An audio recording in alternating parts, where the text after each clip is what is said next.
resentment, grudge. The anger becomes violence. If the husband in our story stands before a judge someday, he may be remanded to anger management classes. In reality, he needs indignant ego management.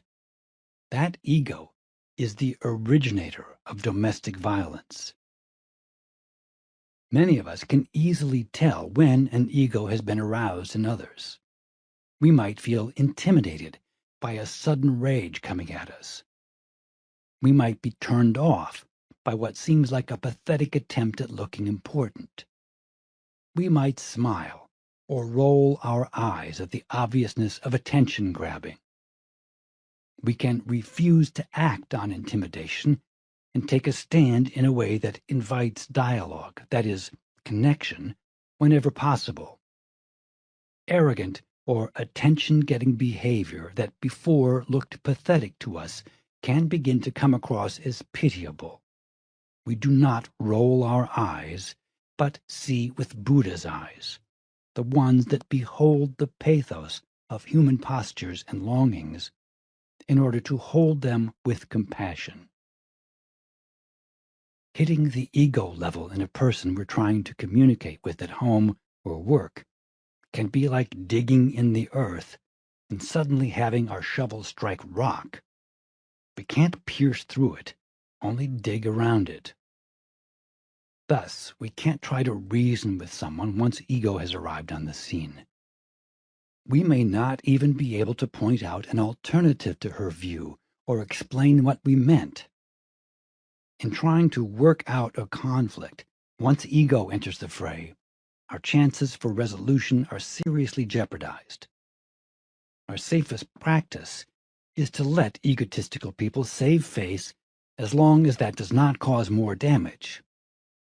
We do not want to be struck by ego like lightning.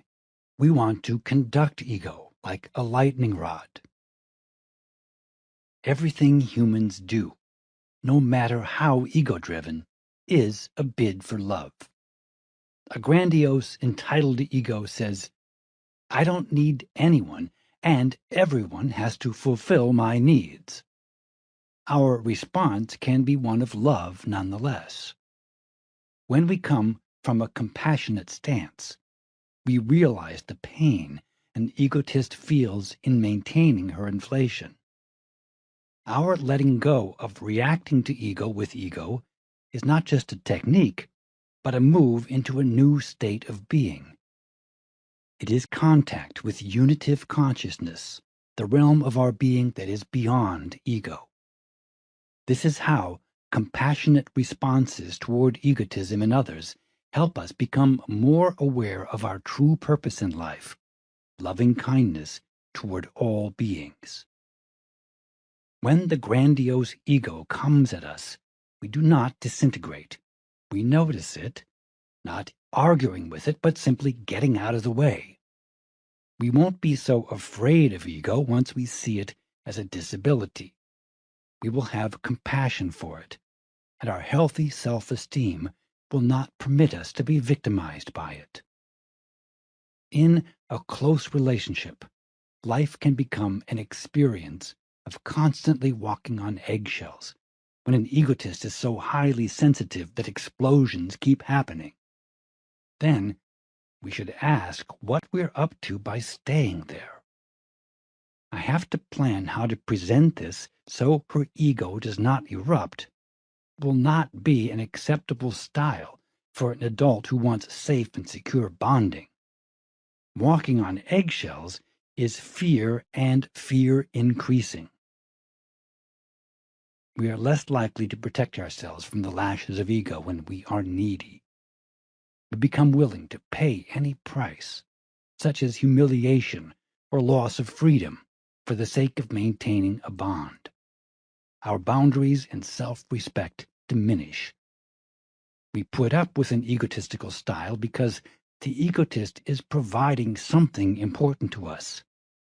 This may be a sense of belonging, or one or more of the 5 A's our parents did not give to us. When we're willing to swallow any pill to keep the egotist in our life, This shows we don't believe we deserve love. We just feel lucky to get it from someone who doesn't realize we are deserving.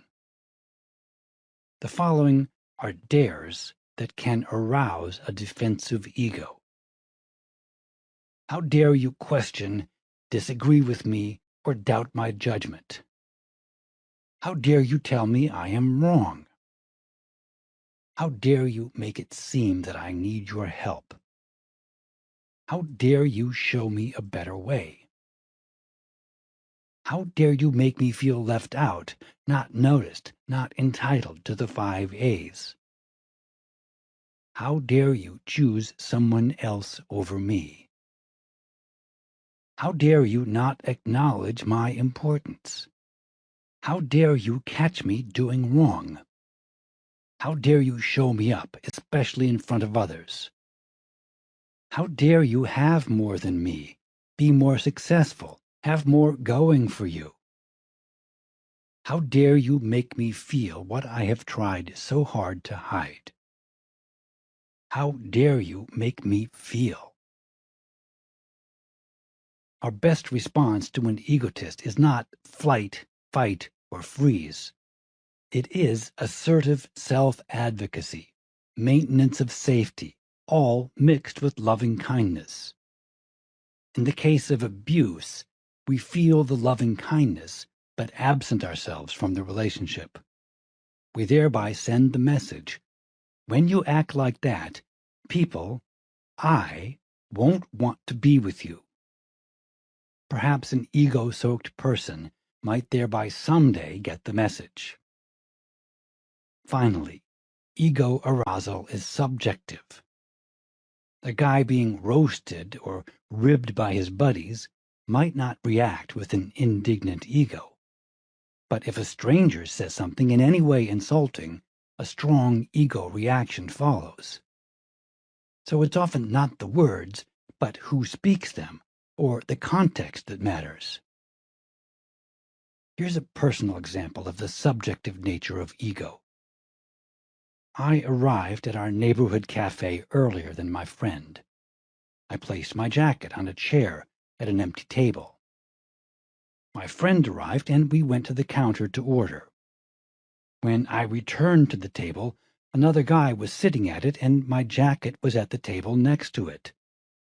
I presumed he had moved it and taken my table. I felt ego indignation rising and was ready to speak up sharply when my friend arrived, saying, "I saw your jacket and moved us to this table to avoid the sun." Instantly, my adrenaline receded and I was free of my reactivity. I told him the story and knew I needed to tell it here in the book. An egoic reaction is instantaneous and compelled by circumstance. It takes long practice to gain a little pause between circumstance and reaction. It is that pause that makes us free. The central freedom is freedom from the compulsions of ego. Drama and reactions. Some relationships have little authentic energy left in them. The intimacy is gone, as is the liveliness of delight in one another's company. In a relationship like that, we might try to make it look like the relationship is still alive by causing drama, upsetting the balance of safety and security with events designed to cause strong reactions. We sometimes play a relay game. One partner continually upsets the other, for example, by always being late. The other's ego becomes incensed and complains because of feeling disrespected. The latecomer makes excuses. Sparks fly between them.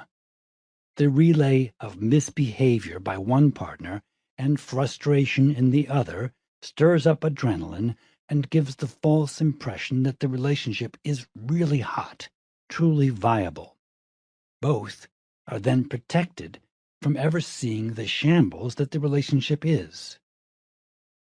The drama in relationship is also a way some partners avoid the serenity and stability in which relating can flourish. This is chaos we create to make sure we are safe from intimacy. We can identify 3 energy levels in relationships, exemplified by the 3 sets of characteristics that follow. The first is deficient energy, or not enough. The second, healthy energy, just right. And the third, excessive energy, too much. Deficient, indifference. Healthy, serene, contented. Excessive, drama, uproar. Deficient, roommate style. Healthy, collaborative style. Excessive, opponent style. Deficient, despair about change. Healthy, open to change. Excessive, fear of change. Deficient, depressed. Healthy, balanced. Excessive, manic. Deficient, passive. Healthy, assertive and simultaneously negotiable. Excessive, aggressive, self-centered, have to be right. Deficient, detached. Healthy, relational. Excessive, attached. The deficient energy style is the style of the deflated ego.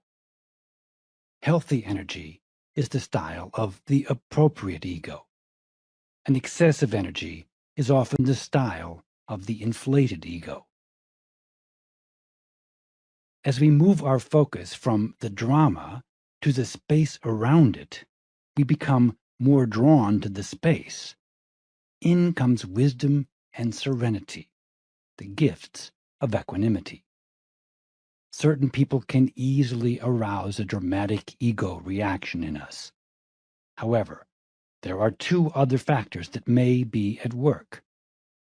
Sometimes what arouses us is a resemblance of the person with the hidden part of ourselves, what Jung calls our shadow side. In other words, we are seeing ourselves in him. I see in you the part of me I don't like and that I hide, especially from myself. It can also be that the person who is upsetting us has the traits that remind us of our parents and our childhood. Thus, strong reactions in ourselves can originate in our shadow or our past, not only in our ego indignation. We may want to ask ourselves questions like these to know which of the 3 elements is at work. Shadow. How is he like me? How did I project onto him the traits that are really in myself? How can I see my own positive untapped potential in what I so admired in him? How can I find out about my negative traits by what I so despised in him? How did he show me what I need to work on in myself? Your answers to these questions can lead you to explore your own projections onto others, to admit you have a hidden shadow side behind your socially acceptable persona. Ego. How was he the cunning trickster who gave my ego the comeuppance it needed? How did he show me my illusions and help me dispel them? How did he gain control of me, and what can I learn from my reactions to him? How did he help me see the true status of my self-esteem? How did he show me what it would take for me to build a healthy ego? For most of us, ego comes first as the usual suspect when we're upset by others' behavior toward us. Your responses take you to the practices in this audiobook. Early life issues. How was he like one or both of my parents? Which one did he sound like? What did I feel that was familiar from, or what I felt in childhood? What childhood issues did he resurrect?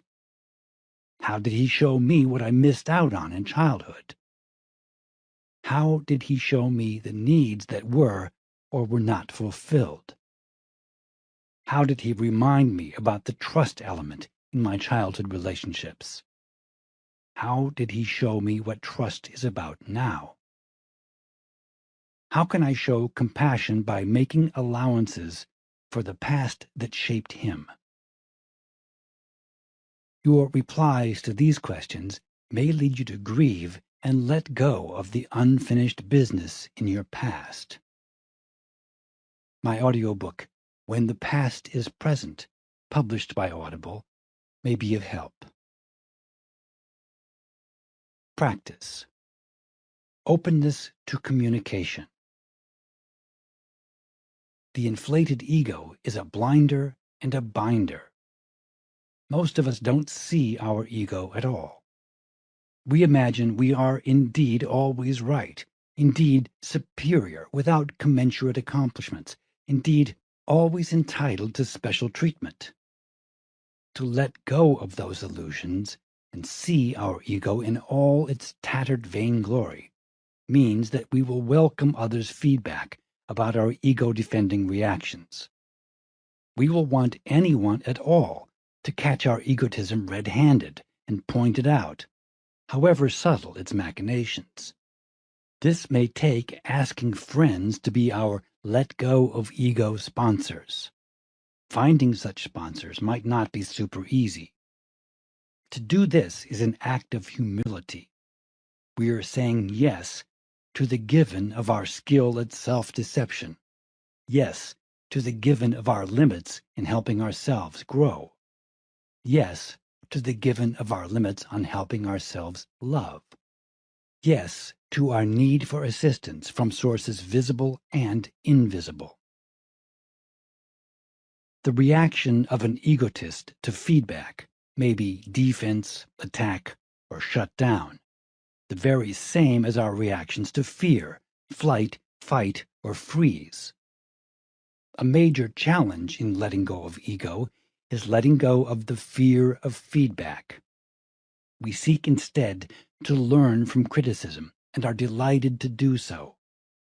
Now, everything and everyone is a welcome teacher.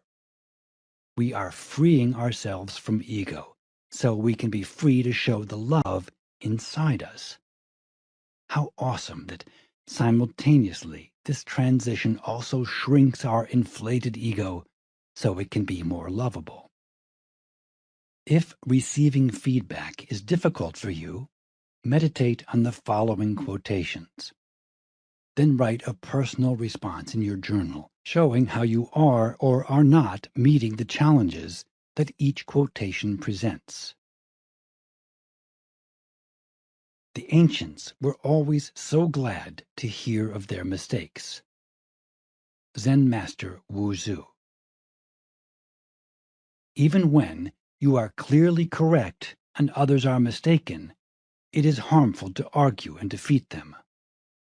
On the other hand, if you admit fault when you are right, you are a coward.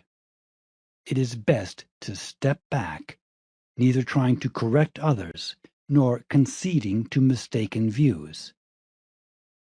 If you don't react competitively and let go of the conflict, others will also let go of it without harboring ill will. Eihei Dogen Zenji. A scoffer who is rebuked will only hate you. The wise, when rebuked, will love you. Proverbs chapter 9, verse 8. Happy they are who hear their distractions and can put them to mending. Shakespeare, Much Ado About Nothing. Practice. Affirmations for healthier relationships. Here are affirmations that can help reduce the arrogant ego mindset to a size that makes personal serenity and wholesome relating possible. more and more my attitudes, actions, and reactions are becoming kinder. I am choosing gentle love in all my responses to others. As I let go of ego, I can feel myself opening to a new way of loving. Less me, more we. I notice and let go of the fears that drive my ego reactions.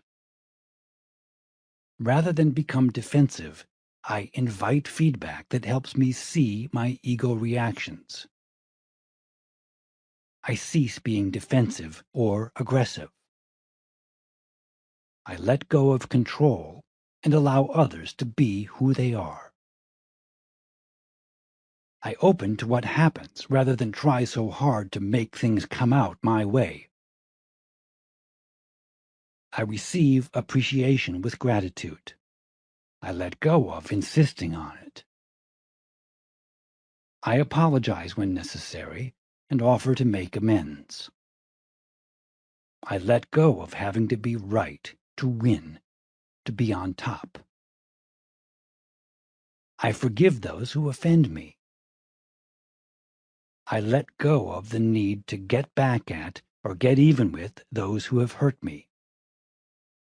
I let go of any form of hate. Love is all I am and do. All that I am and do is for the good of myself and others.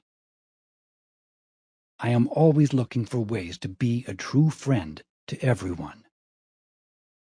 I remain aware of a spiritual presence in me and near me. I rely on powers beyond my ego. I trust the power of grace. I admit that I need this list. Notice that these affirmations lead us to a new set of values. Now it has become more important to us to have integrity than to save face, to let go of ego than to be in control. Each affirmation reverses what the ego clings to in favor of a lively and more loving alternative. That is the journey to wholeness at its best. Cultivate an all-embracing mind of love for all throughout the universe, in all its height, depth, and breadth. Love that is untroubled and beyond hatred or enmity. From the Metta Sutra, translated by Acharya Buddharakkhita, in Metta, the philosophy and practice of universal love.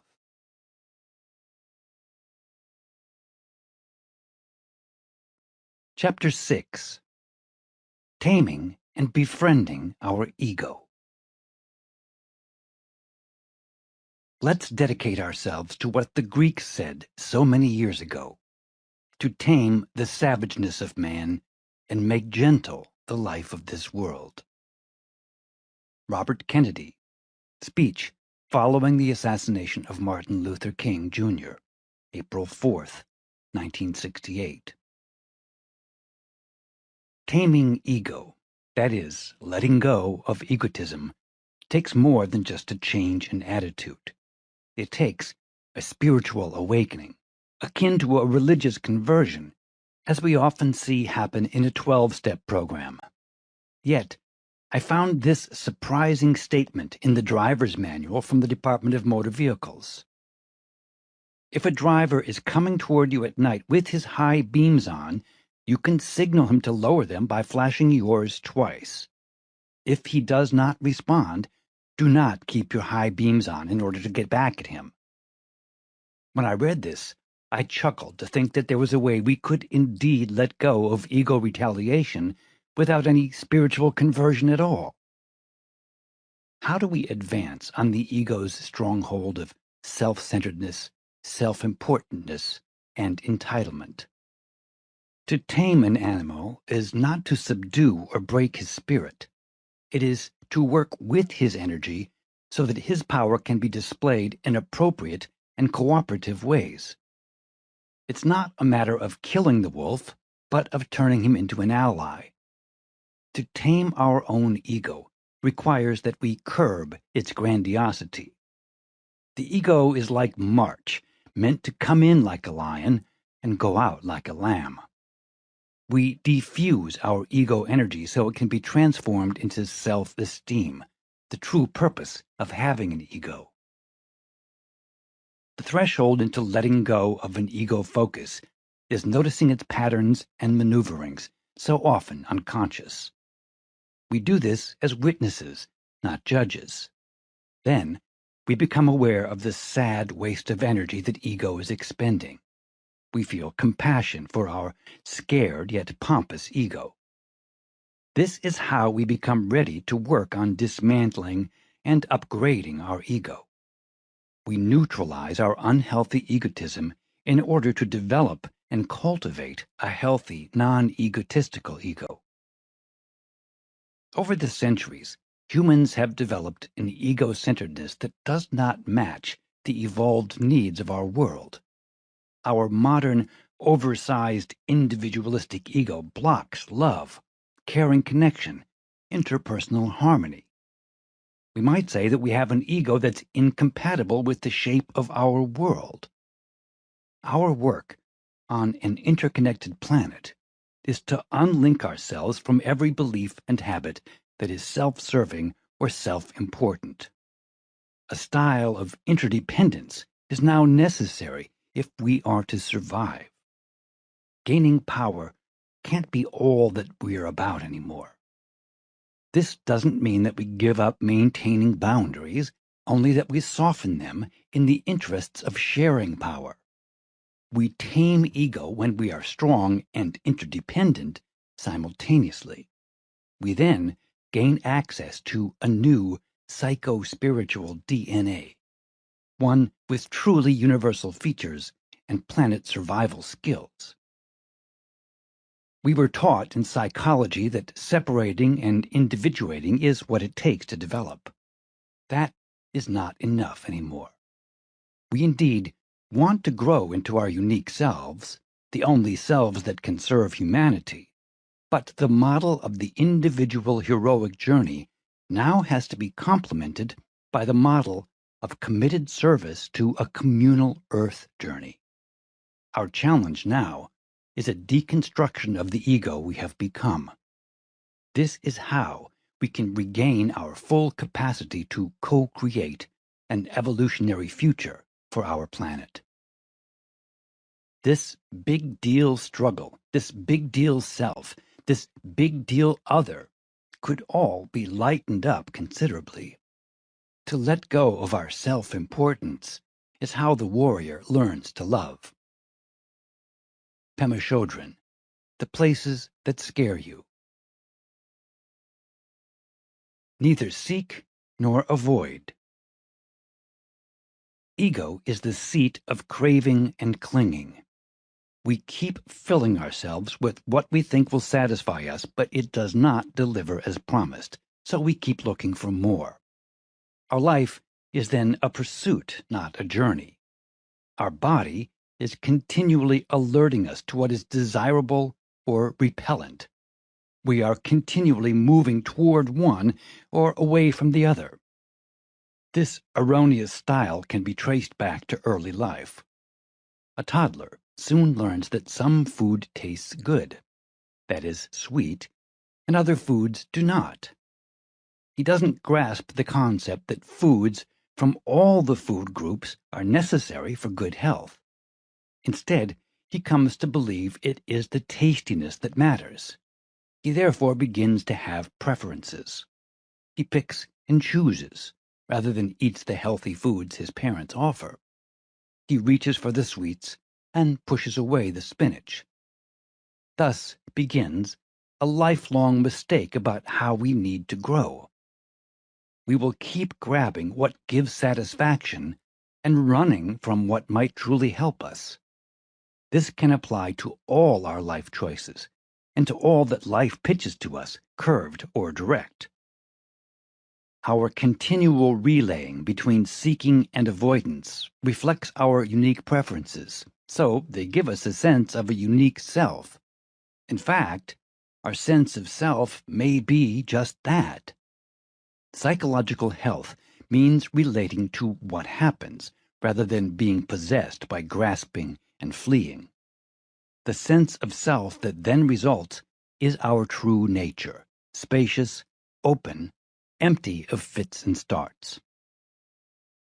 Buddhism teaches that attachment and aversion are the cause of suffering. They make us vigorously crave or avoid what turns out to be impermanent anyway. So when life brings pain or pleasure our way, we can only accept the pleasure. We lose our power to say yes to what we cannot change. We battle against what is, rather than learn from it, grow from it, evolve because of it. Spirituality is meant to help us find a wise and loving way of living. We think this may entail being cautious and kind. However, in most spiritual traditions, practices are suggested that are counterintuitive. We're surprised to find that the usual ways of reaching a goal are useless. Instead, we are offered a path of contradiction. For instance, Shunryu Suzuki, in Zen Mind, Beginner's Mind, speaks of the danger of the gaining idea in working for the ideal practice of meditation. If you are trying to attain enlightenment, you are wasting your time. He recommends letting go of trying to gain or achieve ideals, forms of grasping and clinging. This advice is the opposite of our Western style of setting goals and working toward the ideal accomplishment of them. Suzuki proposes just sitting as the way that works best. Then we will feel the craving, but don't have to cling to it. Instead, we sit in mindfulness, without focus, without landing on any object of our thought or desire. We let go of expectation of fulfillment. Instead, we simply and fully feel the experience of craving or expecting, but without the reaching out for a fulfillment of it in any object. The paradox is that unfulfilled craving can move us from ego to our true nature. Letting go of an object-oriented desire frees us to find the enlightenment always and already within us. The work of letting go of ego-centeredness is thus not one of making an effort, but rather of contacting the depths of who we are beyond ego. The self-help style doesn't go far enough. A from-to style seems built into the structure of that approach. For example, we want to move from fear to courage, from impatience to patience, from painful attachment to serene detachment. These are all polarities, examples of either-or thinking. When ego gets its comeuppance. Within the hollow crown that rounds the mortal temples of a king, keeps death his court, and there the antic sits, scoffing his state and grinning at his pomp, allowing him a breath, a little scene, to monarchize, be feared and kill with looks, infusing him with self and vain conceit. As if this flesh, which walls about our life, were brass impregnable, and humored thus, comes at the last, and with a little pin, bores through his castle wall, and farewell, king. Shakespeare, Richard II. In this speech, the ego's power, symbolized by a crown, is actually hollow, of no real substance, empty. In that power sits no less a foe than death. This is the antic, the trickster who allows us to be the big shot we think we are, but only for a while. All it takes is a little pin, a minor incident, or a hit from someone we imagined had less power than we, to destroy our carefully constructed citadel. Some event comes along, some action, especially from a person we think is below us, and down come the walls we thought would last a lifetime. It is the ancient archetype of little overpowering big that we see in nature as water wears down rock. We also enjoy it in stories and history: David and Goliath, St. George and the Dragon, Perseus and Medusa, Judith and Holofernes, Jack and the Giant, Frodo and the Dark Lord, Tom and Jerry, the American colonists and the British Empire. In each instance, the greater, the stronger, is shocked to receive an unexpected comeuppance from the smaller, what seemed far below them. We saw the same kind of downfall that Shakespeare describes in the demise of the Wicked Witch of the West in the film The Wizard of Oz. When the big evil witch was dying because little Dorothy threw water on her, she laments, "Oh, I'm melting, melting. Oh, what a world, what a world. Who would have thought that a little girl like you could destroy all my beautiful power?"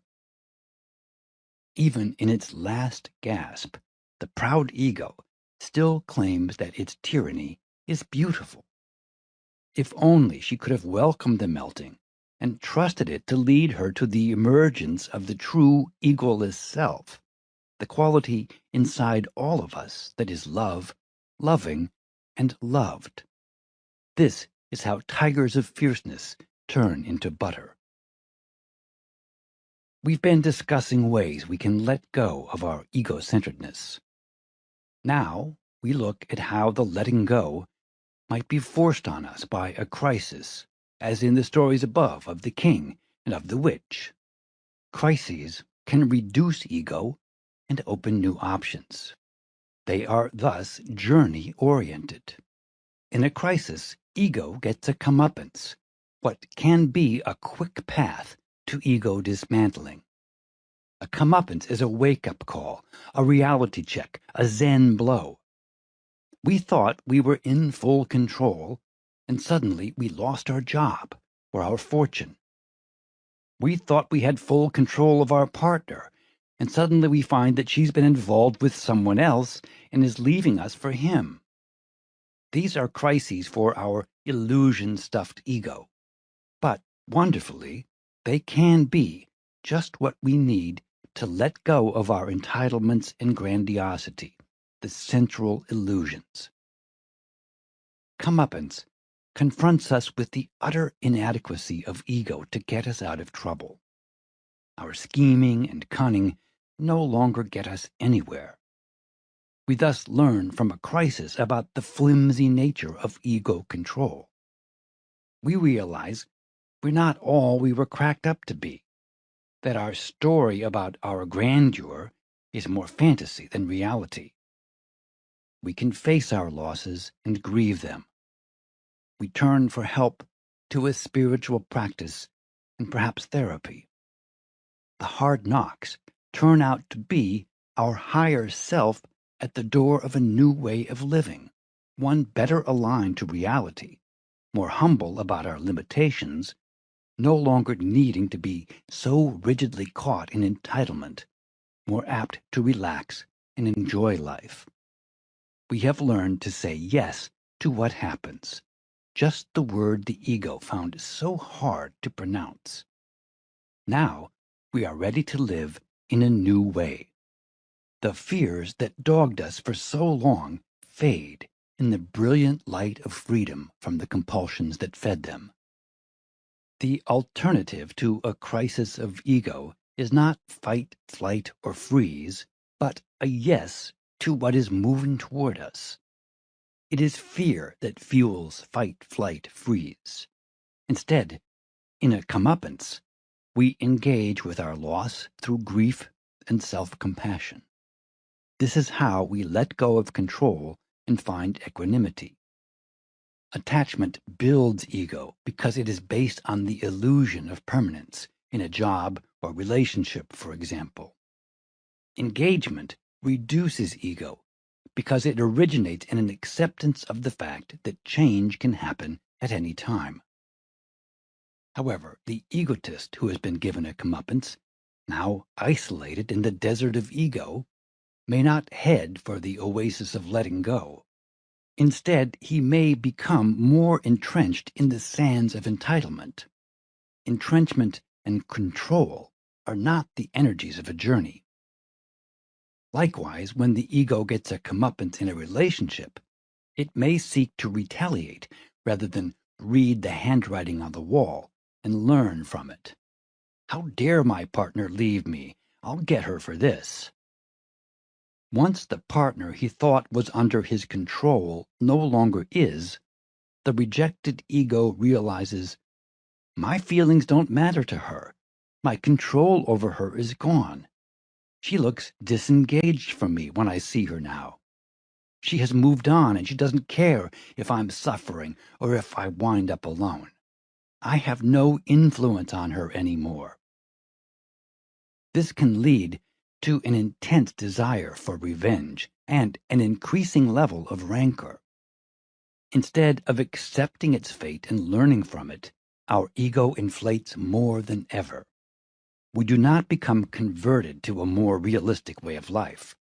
We want only to get even, an impulse that spells no to personal growth. We are still caught in ego, now scorned, so even more mean and hostile. We wonder how much love there really was in the egotist's heart for us when we see his or her extreme, often heartless, reactions to any form of betrayal by us. We realize that we build no credit with an egotist.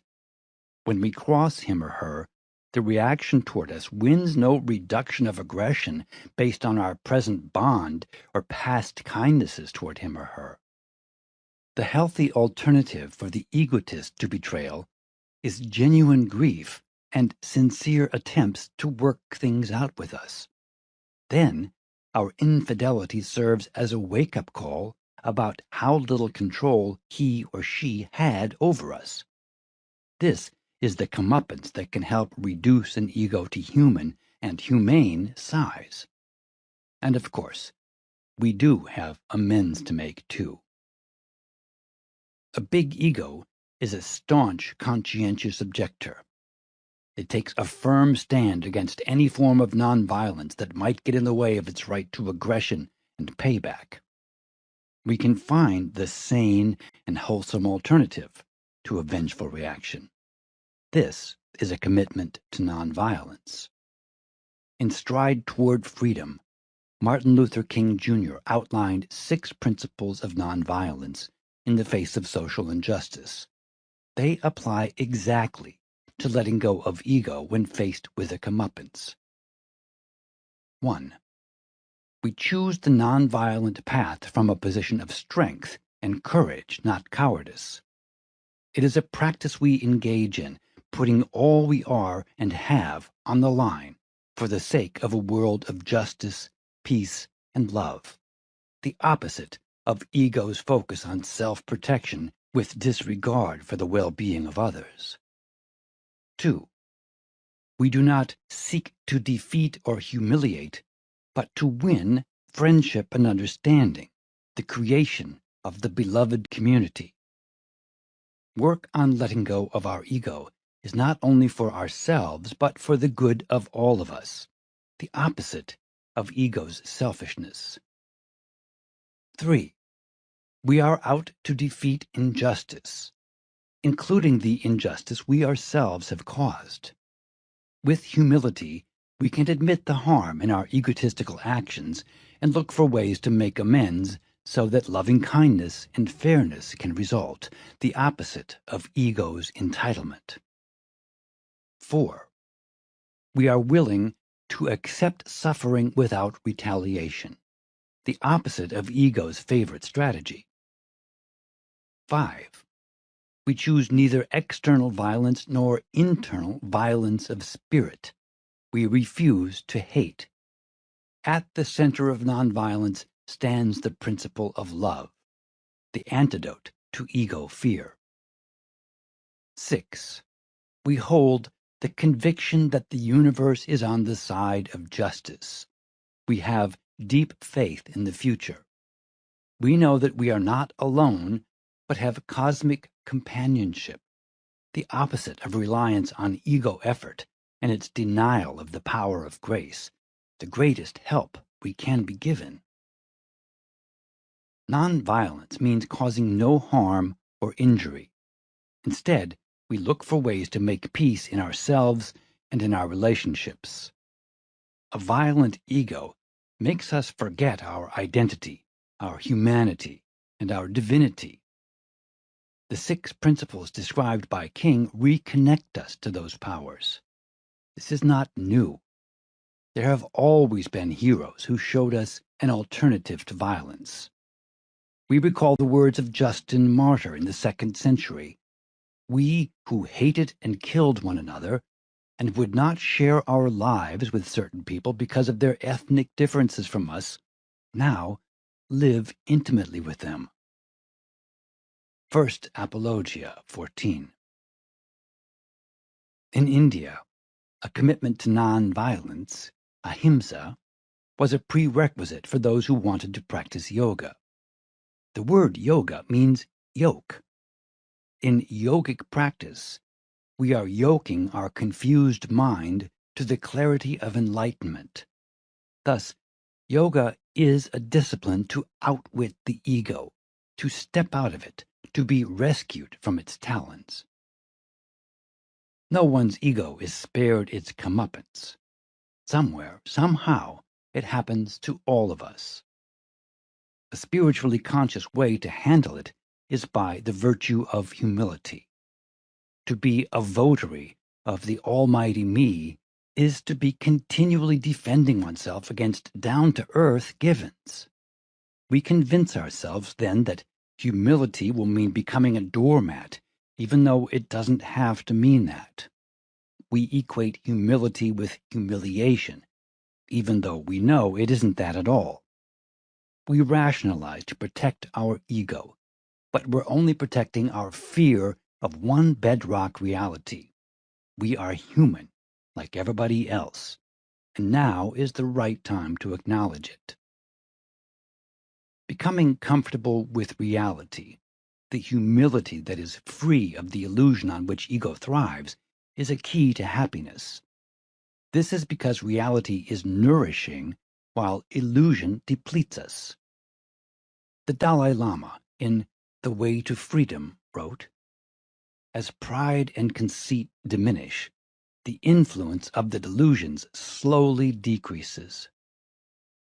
Gradually, we realize that we are getting more out of being unpretentious than we ever got out of being on top, being in control, never having to admit we were wrong about anything, having to win."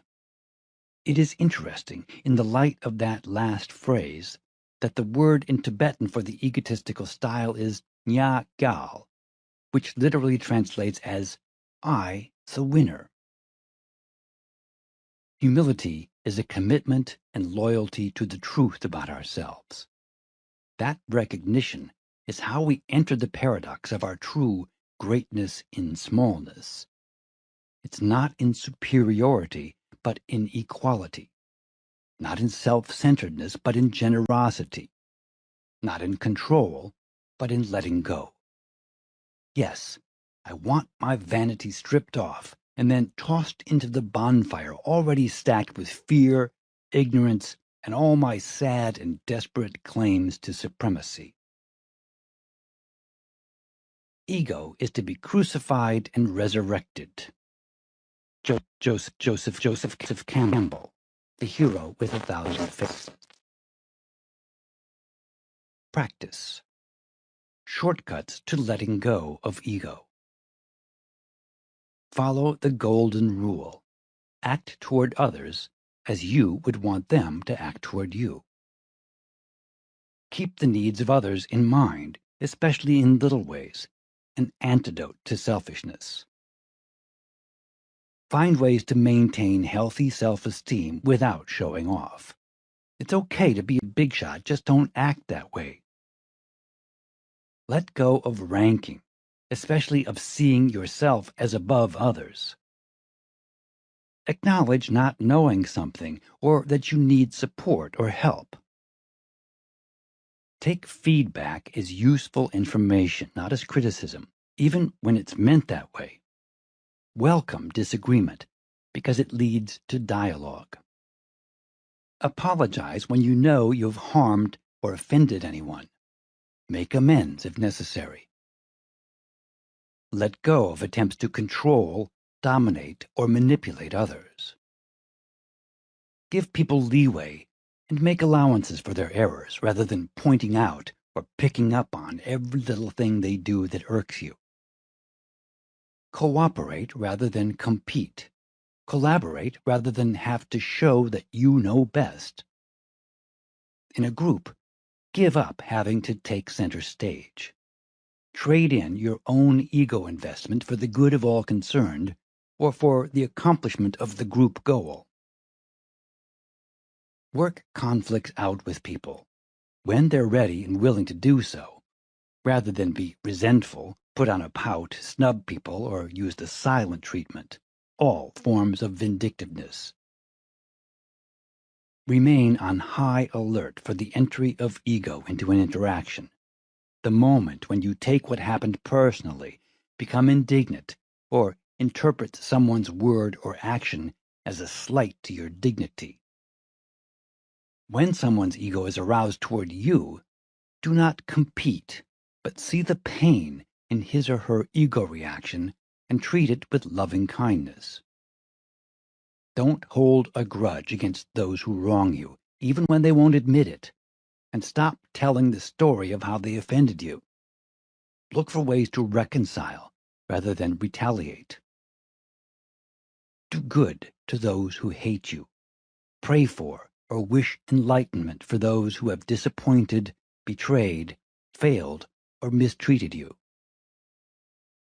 See losing face and all these suggestions as welcome opportunities for growth in humility, however daunting. Many of the previous listings reverse what is expected of strong people, especially in the business world. In fact, letting go of ego is precisely about reversals. We're choosing a lifestyle that runs contrary to the look out for number one rule. In the epilogue, we will explore the idea of reversals more in detail. This list can also be useful for couples. An intimate relationship requires a commitment from both partners to follow the previous 17 points. They can serve as a checklist about the state of the union. They can also become practices. The Bible mentions the importance of pruning a vine so that it will become even more fruitful. John chapter 15, verse 2. We prune our ego for the same reason.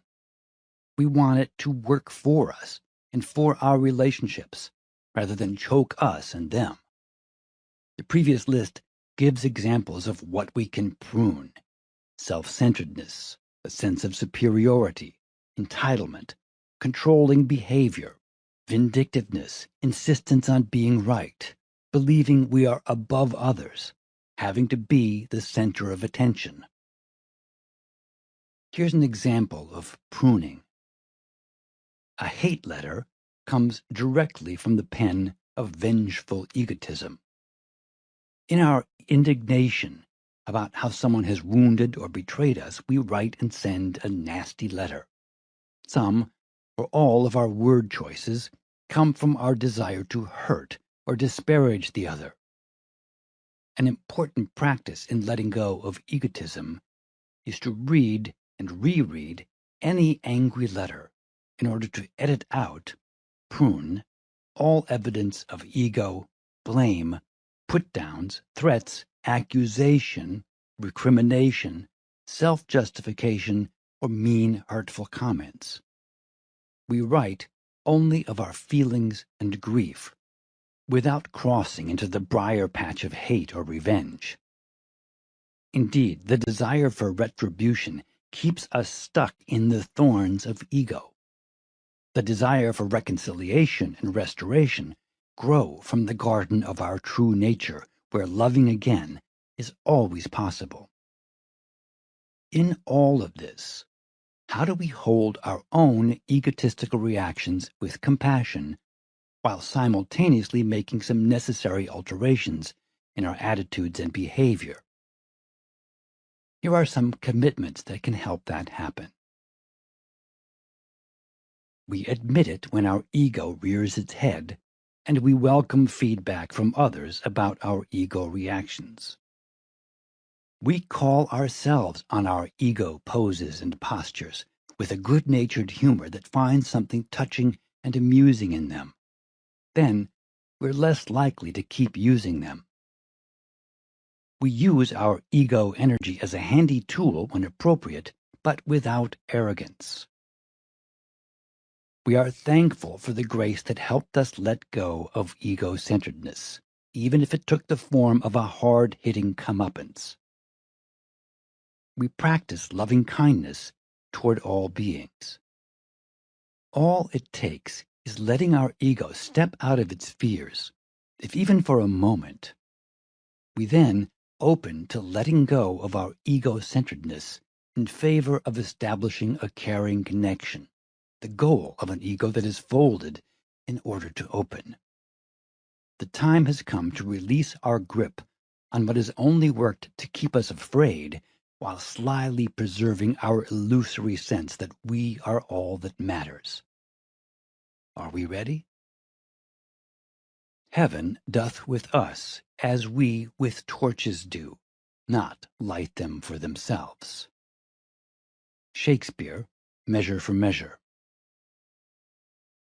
Positive uses of ego.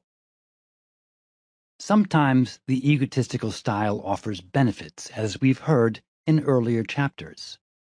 An ego-centered person is often quite high-functioning. She might be experiencing some secretion of cortisol, but just enough to boost performance. We see an example of this in mild nervousness about being on stage. That anxiety about wanting a positive reception from our audience increases our effort, and thereby the success of our presentation. When love and being loved are our main goals in life, we seek with all our might to notice and eradicate the egotistical style from our relationships.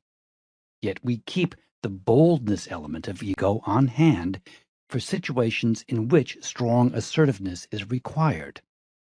It should never be used as an assault weapon, but it doesn't mean it can't be used forcefully when needed. For instance, a man might project a strong ego as he protects others in his charge, proclaiming, "Not on my watch." That has an egotistical flavor, but it is in the service of support and the maintaining of others' safety, and thus it is appropriate. An inflated ego is useful in the face of danger or threat, since it can't be intimidated. We want to use this plucky ego in our dealings with an aggressive and often unjust world when circumstances permit or require us to step up to the plate courageously. A chest-thumping ego style does indeed have a place in situations such as the following. Competitive sports, when the purpose is to improve our game, but not with the use of any form of violence. Taking necessary control as a boss or leader for the good of the group. Heroic actions necessary in a crisis.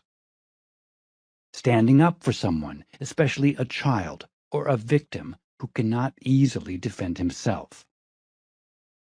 Daredevil activities. Ventures that others have said can't be done. Winning at something against all odds. Making our mark in the world. Showing our best assets or talents, especially when others doubt them. Increasing self-confidence. The mindset of an arrogant ego remains in us. We can make use of the boldness aspects of it without a supercilious manner. This resonates with the statement of Simon Winchester in his book, The Professor and the Madman, about the making of the Oxford English Dictionary. When conceived, It was a project of almost unimaginable boldness and foolhardiness, requiring great bravura, risking great hubris. An unshrinking ego is indeed necessary in a crisis or in tackling a formidable task. For instance, we trot out our big ego when a teacher is picking on our son in school, and we fiercely defend our child. This is a fair warning. I won't permit this without taking action against you. But we don't use aggressive ego speak.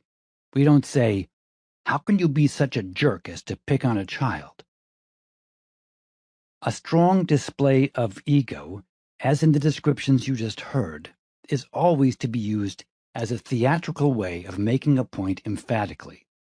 However, it does not have to include the big ego styles, swagger, boasting, bravado, intimidation, puffing up, pretensions, condescension. The healthy person, instead, uses the self-brandishing ego mindset while still being respectful of others. Likewise, he never forgets that any form of ego display is showmanship. It's not a full expression of the person, just a temporary costume, consciously and temporarily donned for a specific purpose. He knows it is a role he plays to get a job done. As soon as the dust settles, he's back to his Clark Kent self, mild-mannered but still strong. Shakespeare, in Henry V, shows the legitimacy of aggressive ego action at the right moment. In peace, there's nothing so becomes a man as